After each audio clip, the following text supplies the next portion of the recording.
manera. Bueno, como se sabe, el tema de la tráquea, sabemos que es un conducto, ¿no? La tráquea es un conducto que solamente es para el transporte de aire, es una vía aérea, ¿no?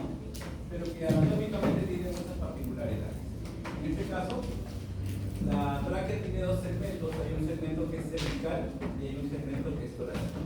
Que mide aproximadamente 13 centímetros, de los cuales 6 centímetros que corresponden a la parte cervical. Aquí vamos a ver que la tráquea está formada, en este caso, por dos componentes. La parte, digamos, más externa tiene un componente que tiene tres elementos, que son cartílagos, que es músculo y que tiene una membrana. A nivel de lo que son cartílagos, ustedes saben, varía. Se habla en este caso de 15-20, pero no son exactamente anillos, ¿no? No son anillos. ¿Por qué? Porque no están totalmente cerrados, sino que se habla de que son cartílagos en herradura, cartílagos en forma de seno y que tienen obviamente una convexidad anterior. Los bordes posteriores van a conformar una parte que aquí vamos a revisar que la parte posterior tiene algo distinto a la parte anterior. Entonces, los cartílagos de 15 a 20 son normalmente cartílagos caninos y la parte final, o sea, el último cartílago, normalmente es una estructura triangular que cuando uno observa la luz, o sea, la parte que es el espacio que está dentro de lo que es la tráquea, uno va a observar que este cartílago va a invadir la luz y forma una cresta, ¿no? A eso se le conoce como carina traqueal. Esta carina, en este caso, invadir, ¿ya? Al hacerse prominente internamente en la tráquea, va a tener una funcionalidad en lo que viene a ser la dirección del aire. O sea, tiene una función fisiológica, porque de esa manera facilita, digamos, disminuye la resistencia del aire al paso hacia los dos bronquios principales. ¿Ya? Lo otro que vamos a revisar acá es la membrana. Para entender un poco la membrana, vamos un poco a esquematizarlo acá. Entonces, miren acá. ¿Qué es lo que sucede? Cuando miramos nosotros la parte posterior, es decir, miramos acá, estaríamos viendo el cartílago, ¿estamos de acuerdo? De esa forma, en este caso, ahí, ¿no? Y luego vendrían los demás cartílagos ahí. Ahí van a venir. Entonces, ¿qué ocurre, muchachos? La membrana de la que se está refiriendo, que es la membrana fibrosa, va a tener este carácter especial. Los cartílagos, decía, normalmente tienen una distribución anterior. Pero en la parte posterior, acá vamos a encontrar los músculos lisos, van a estar formados por bandas transversales. ¿Estamos de acuerdo? Ahí van a haber bandas transversales. Entonces, en ese corte, nosotros lo vamos a ver las bandas que van a, en este caso, a cerrar la tráquea, que tienen en este caso esta disposición. Pero de aquí se desprende lo siguiente. Cuando nosotros vamos a observar esto, miren acá, si nosotros observamos las líneas que se forman ahí, entre cartílago y cartílago, y viendo toda la hilera que se va a formar de un cartílago, en este caso de un lado hacia otro, vamos a ver que a esto de acá, muchachos, se le conoce como bordes, ¿sí? Pero no es un borde cualquiera, porque es un borde que está teniendo obviamente un zigzag, y a esa forma se le llama un borde festoneado. Lo que quiere decir entonces que vamos a observar que en la parte posterior de lo que es la tráquea hay dos bordes festoneados. Hay un borde izquierdo y un borde derecho. ¿Correcto? Ahora, si esto lo giramos, ¿correcto? Para observarlo desde arriba, aquí viene el detalle. El cartílago tendría esta forma acá, muchachos. Mira acá, el cartílago tendría esta forma. ¿Sí? Atento. El músculo liso, le dije que va a cerrar acá. ¿Estamos de acuerdo? El músculo liso lo cierra ahí. Pero ahora viene el detalle. ¿Dónde está la membrana fibrosa? La membrana fibrosa, muchachos, está acá por fuera. ¿Estamos de acuerdo? Esto que ves aquí, esto que estamos viendo acá en color negro, esto viene a ser la membrana fibrosa.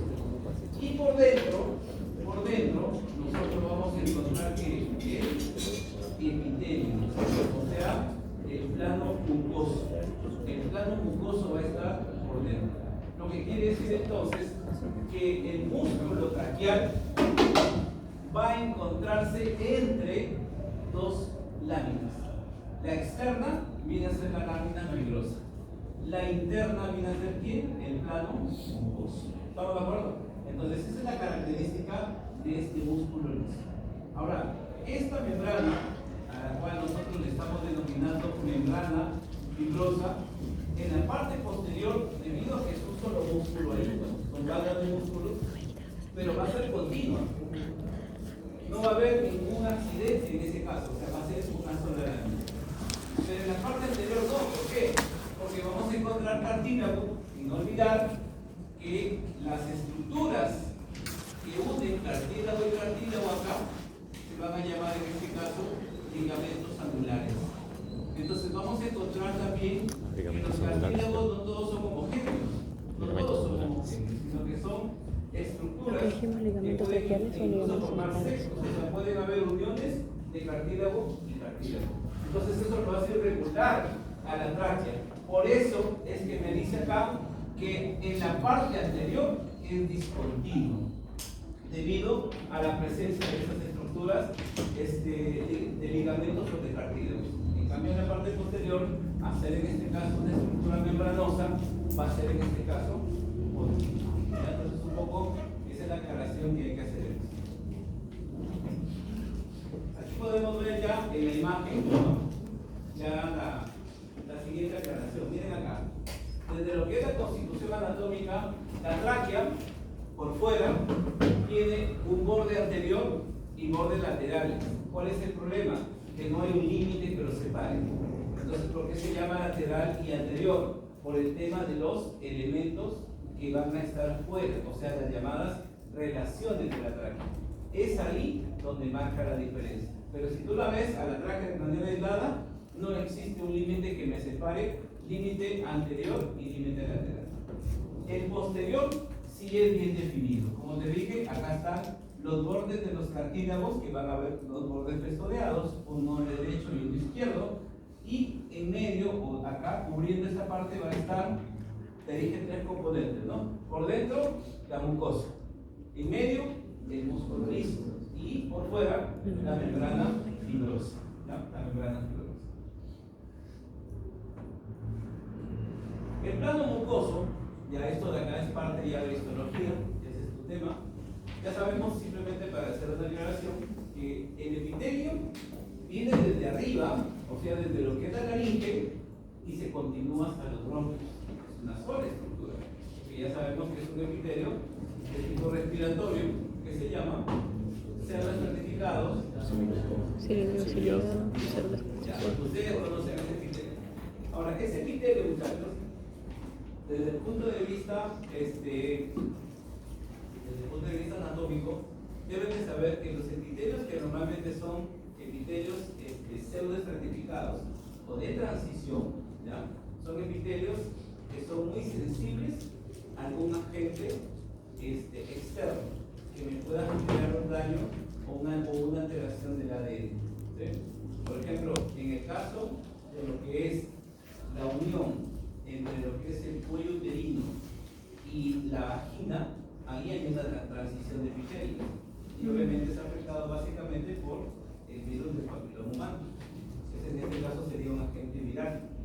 Pero a nivel de lo que es el pulmón, el epitelio es más sensible a lo que vienen a ser sustancias aromáticas. Cuando decimos sustancias aromáticas, si recordamos un poco de química, los hidrocarburos se clasifican en alifáticos y en aromáticos. Los aromáticos son los que derivan del benceno, ¿no? Y dentro del benceno existe un componente, una sustancia que se llama benzapireno. ¿Dónde está el benzapireno, muchachos? El benzapireno viene a ser un producto que está en el alquitrán y que sirve para hacer el tratamiento del tabaco.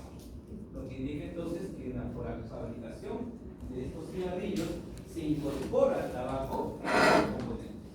Ahora, cuando ese componente está de manera constante, ¿no? Como un agente causal, porque obviamente los fumadores crónicos se les llama así por definición, aquellos que fuman a partir de 20 cigarrillos al día, ¿no? 20 cigarrillos al día. Y estas personas, por supuesto, van a desarrollar una metaplasia. ¿Qué es una metaplasia? Y ahí partimos del epitelio. Es un cambio de epitelio.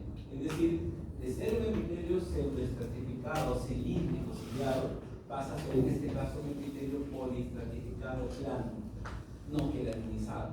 Lo que indica entonces que ese desorden, cuando empieza a tener un crecimiento normal, va a cambiar de ser una metaplasia a una neoplasia. Y eso se llama carcinoma pulmonar. Entonces, el cáncer tiene un factor de riesgo, que es el tabaco, que es el que desarrolla en sí la enfermedad. Correcto.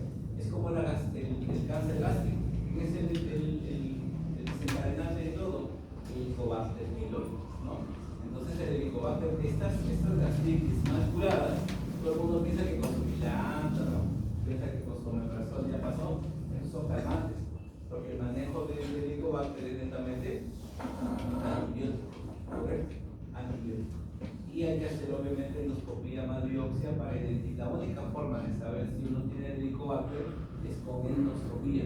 Nada de prueba de sangre, aliento, esas cositas no se usan por la endoscopía, que es fatal por eso la endoscopía, con biopsia para encontrar el Helicobacter pylori. Y ahí se da el tratamiento recién con antibióticos. Entonces,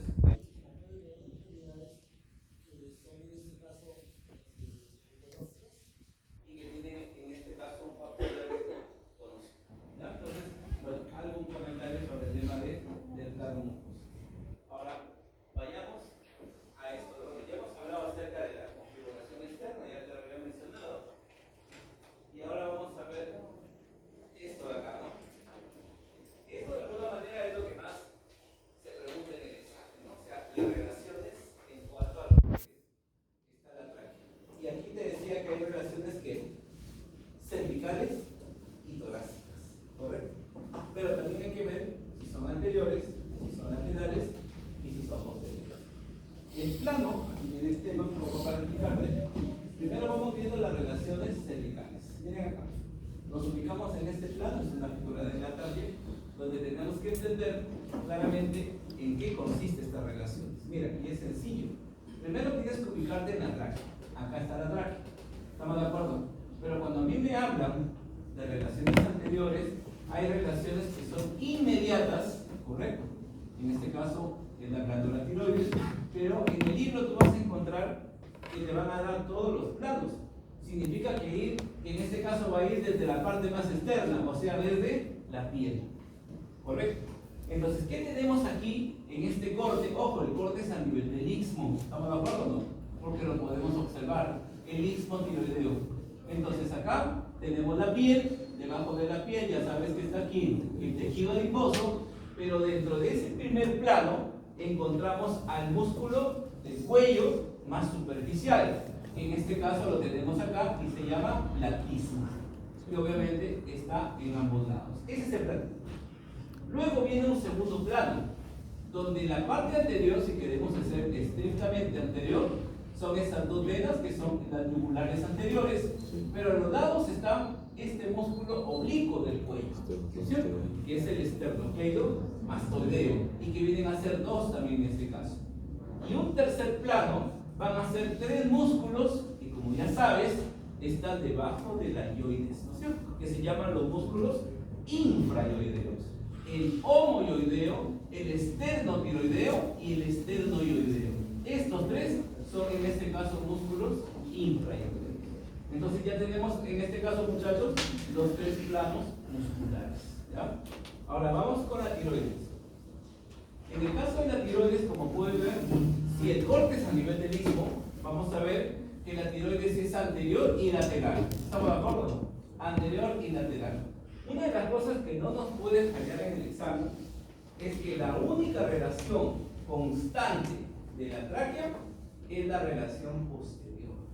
Porque siempre va a ir acompañada de ¿quién? El esófago. Recordemos que el esófago se va inclusive hasta la parte abdominal. Y el esófago siempre sigue la trayectoria de la columna vertebral. Por lo tanto, la única relación posterior que queremos colocar como regla constante de lo que es la tráquea es el esófago. Y si nos damos cuenta, por la forma que tiene la tráquea, aquí terminarían sus dos bordes. ¿Estamos de acuerdo o no? Y si nosotros trazamos una línea paralela, lo único que observamos viene a ser eso, que lo vemos acá. Quiere decir entonces, muchachos, acá, quiere decir entonces que el paquete vasculonervioso del cuello, tú lo conoces, ¿sí? ¿Es lateral o no? Es lateral, no lo vayas a considerar posterior, ¿está bien o no? Posterior es acá, pero esto sigue siendo lateral. Como pueden ver acá, la vena yugular interna, la carótida primitiva, y entre ambas, el vago. ¿Correcto? Ese es el paquete vasculonervioso izquierdo y derecho. Más central, pero todavía sigue siendo sigue siendo lateral, tenemos aquí al laringio recurrente. Como ya sabemos, el nervio laringio recurrente es el responsable de la inervación de quién? De los músculos de la laringe. Pero también, como vamos a revisar, también inerva a la tráquea. Aunque la tráquea, que como podrás ver, es normalmente una estructura mucho más cartilaginosa. O sea, no necesita una adecuada vascularización, tampoco un buen drenaje, porque es una estructura más que todo cartilaginosa. Pero aún así, va a tener unas ramas derivadas de que vamos a ver, que serían de los órganos circundantes, para que pueda en este caso darle la vascularización y la inervación correspondiente. Ya, muchachos, entonces esto de acá, sencillo. Eso viene a ser que las relaciones cervicales de lo que viene a ser la tráquea. Ahora, ¿dónde viene el cambio? Acá. Mira acá, muchachos. Vamos un poco nuevamente a explicar acá. Si nosotros recordamos, la glándula tiroides, sabemos que es una glándula en forma de letra H. ¿Estamos de acuerdo? Va a tener esa forma. Y además sabemos que en algunos casos encontramos una variante anatómica, ¿no es cierto?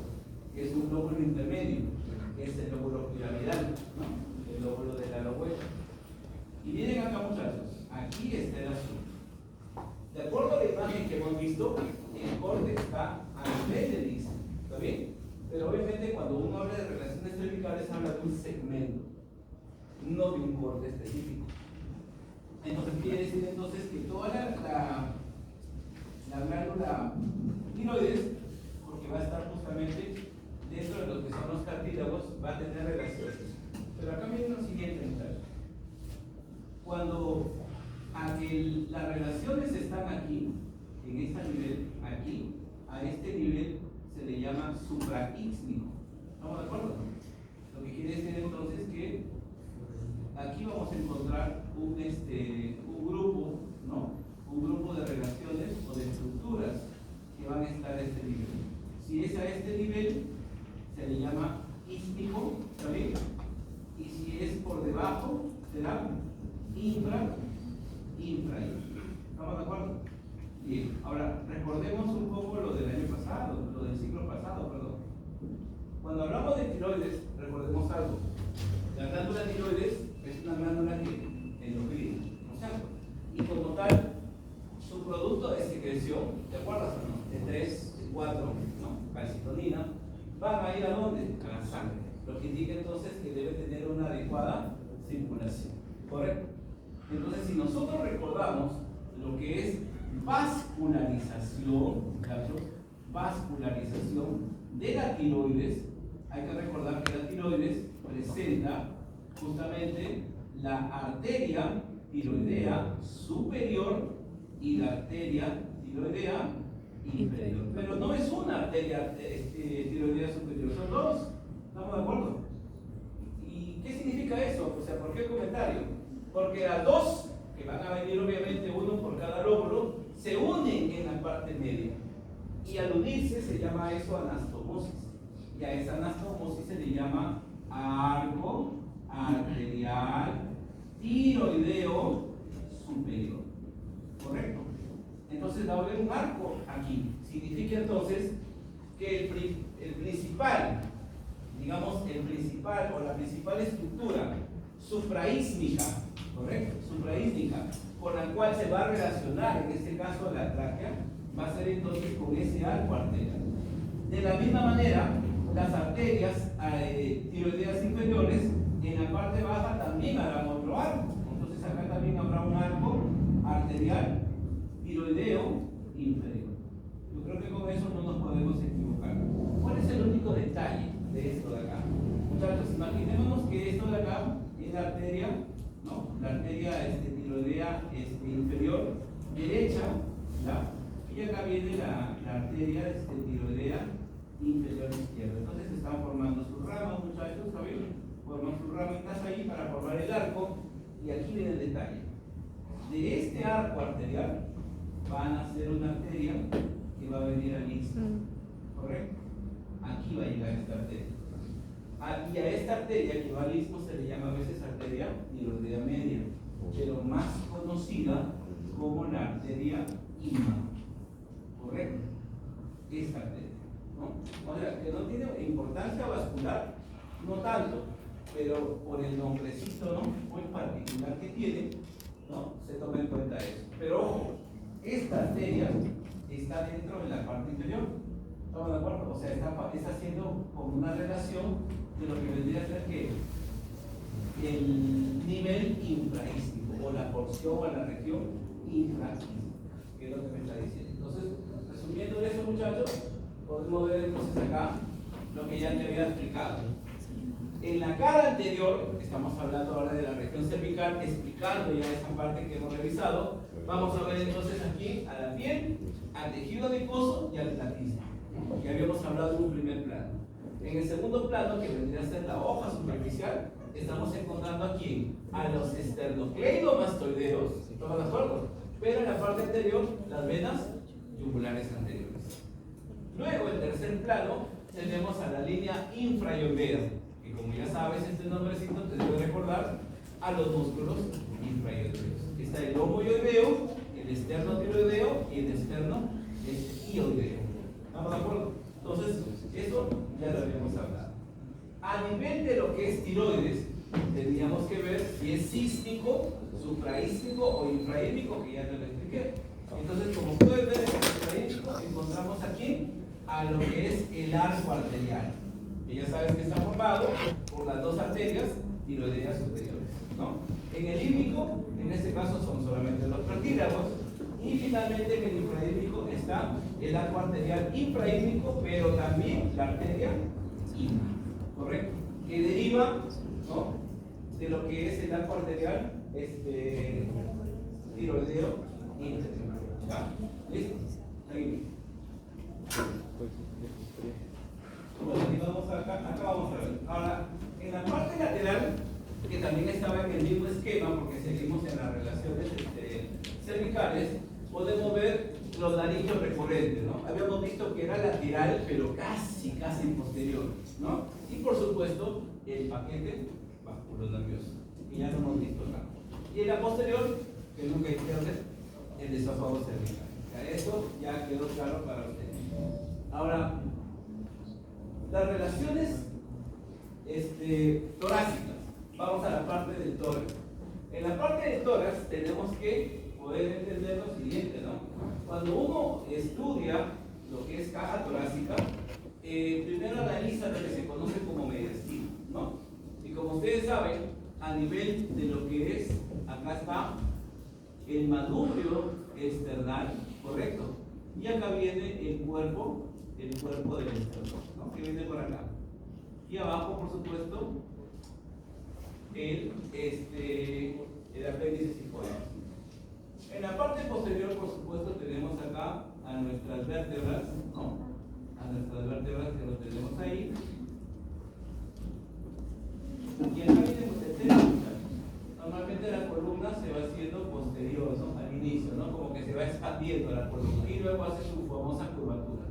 Muchachos, aquí viene el asunto. Esta vértebra, porque acá deben de saber que el manubrio external y el cuerpo del esternón no están en el mismo eje, sino que forman un ángulo. Tú lo sabes. Aquí forman el ángulo de qué? El ángulo de Lewis, ¿no es cierto? Ese es el ángulo de Lewis, que está formado por lo que es el manubrio y el cuerpo del esternón. Y si yo trazo una línea horizontal hacia atrás, o O sea, en orientación a la columna, muchachos, estoy pasando por D4. ¿Estamos de acuerdo? Paso por D4. Ese es el nivel que se toma en cuenta. Entonces, el manubrio tiene dos carillas articulares. Una carilla articular, como tú ya sabes, que es para quién? Para la clavícula. Y la otra que viene a ser para quién? Para la primer par de costillas. Entonces, es ahí donde yo veo la abertura, a esto de acá, la abertura torácica superior. ¿Correcto? La abertura torácica superior, muchachos, entonces se va a relacionar con lo siguiente. La tráquea, si no la ves en sentido anterior o posterior, la tráquea es así. Y la abertura o el plano de la abertura es así. Cuando forman un ángulo de 90 grados, a eso se le conoce como perpendicular. ¿Estamos de acuerdo? A eso se refiere que es perpendicular. Punto número 1. Pero ¿cuál es el punto número 2? Que cuando tú ves a la tráquea en sentido lateral, ¿cómo es la tráquea? Todos pensamos que es recta. No, la tráquea va en este sentido, muchachos. O sea, está llevando la orientación de quién? De la columna. ¿Correcto? A eso, porque como la columna tiene una curvatura, a eso se llama oblicuidad. Por eso dice acá que sigue la oblicuidad de la columna vertebral. ¿Correcto? O sea, se está haciendo posterior. A esto se refiere. ¿Ah? Bien. Lo otro que hay que ver es lo siguiente, muchachos. Acá vamos a ver lo siguiente. Que a nivel de mediastino, ustedes saben que el límite inferior es el diafragma. ¿Estamos de acuerdo? ¿No? Y encima del diafragma está aquí el corazón. Y obviamente acá va a salir el arco aórtico. El arco aórtico, ya sabes que tiene una curvatura y es de alguna manera la estructura que más se relaciona, ¿ya?, en la parte anterior, frente a lo que representa la tráquea. Es más, yo le he dibujado acá demasiado baja, pero deben de saber que acá la tráquea se va a bifurcar. ¿Estamos de acuerdo o no? Y justamente la bifurcación de la tráquea se da a nivel de D4. Y el corazón, este señor, está de D4 a D8. ¿Ya? Ese es el nivel del corazón. Lo que quiere decir que cuando la tráquea termina, o sea, a nivel de la carina traqueal, el corazón empieza. Ahora, el corazón, sabes que tiene envolturas. Si bien es cierto, es endomiocardio, pero el saco más externo del corazón, ¿quién es? Pericardio. El pericardio. Y el pericardio tiene dos componentes, ¿no? Un fibroso, que es el más externo, y un seroso. Entonces, el más externo, que es el fibroso, es el que está en contacto con la parte más inferior de la tráquea. Eso hay que tenerlo en cuenta porque la parte torácica obviamente tiene otros elementos. Entonces, a nivel de la entrada, ya revisamos la característica perpendicular al plano de la abertura y que sigue la oblicuidad de la columna. Pero en la tráquea propiamente dicha, o sea, en toda su extensión, ahí vemos esas relaciones. Miren acá, en la parte anterior deben de saber también lo siguiente. Todo esto sería el mediastino superior, de acuerdo a este límite. Y todo lo de abajo sería el mediastino inferior. El mediastino inferior se divide en tres. Donde está el corazón es mediastino medio y la parte anterior sería mediastino anterior. En esta parte, en esta región que es pequeña, debes saber que en este nivel se desarrolla, ¿no?, en la etapa de lo que es prenatal, un órgano linfoide que se llama timo. Pero conforme empezamos a avanzar, a crecer, inclusive en la adolescencia, ya no queda más que restos. Entonces, a esa zona se le llama celda tímica, que es lo que te está diciendo esto, ¿no? En la primera relación anterior, porque ya sabes que siempre vale de lo más externo, está el tejido residual de la celda tímica. Luego viene, debes de saber que las venas que tiene la yugular y la subclavia se unen para formar las brachiocefálicas, ¿correcto? Y que las brachiocefálicas cuando se juntan forman la vena cava superior. Entonces, la izquierda es la que más se relaciona en este caso con la tráquea a nivel de la parte anterior. Y como ves, esto que te menciono, ¿no? El arco aórtico. Normalmente ese es el punto, porque ahora cuando uno habla de tronco brachiocefálico, está hablando de una rama. Recuerda que el arco aórtico es el callado aórtico.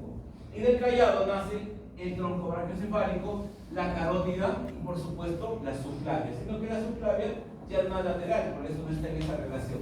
Pero acá el arco, el tronco y la carótida.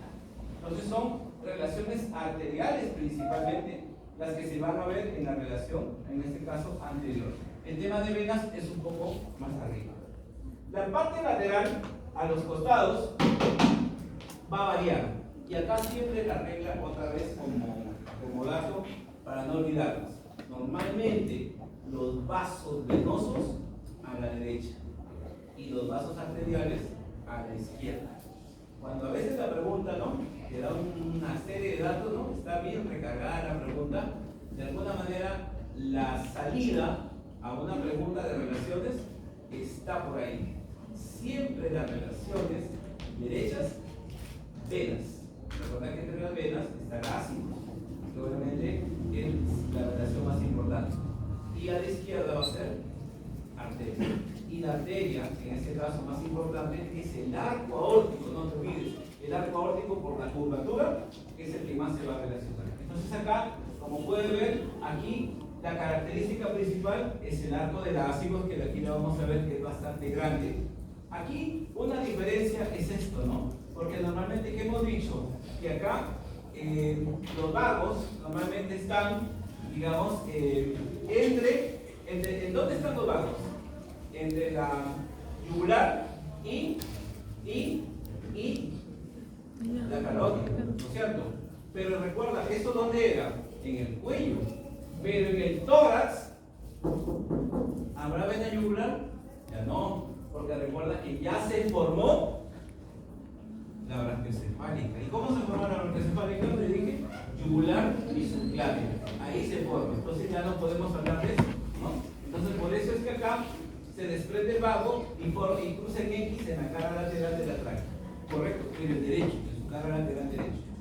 La ácidos, que es la más importante que te decía, y en este caso algún tronco que vamos a ver. Pero acá es esto, la relación más importante. Acá en la izquierda está nuevamente la carótida y la subclavia. Ya está bajando ya la relación, y el tronco de las venas intercostales. Pero esta es la relación más importante. Cuando veamos la parte de la bifurcación, o sea, ya cuando estamos descendiendo a la parte final, nuevamente vamos a ver que estas relaciones se van a mantener. ¿Por qué? Porque la ácidos es una estructura larga, entonces va a tener una continuidad.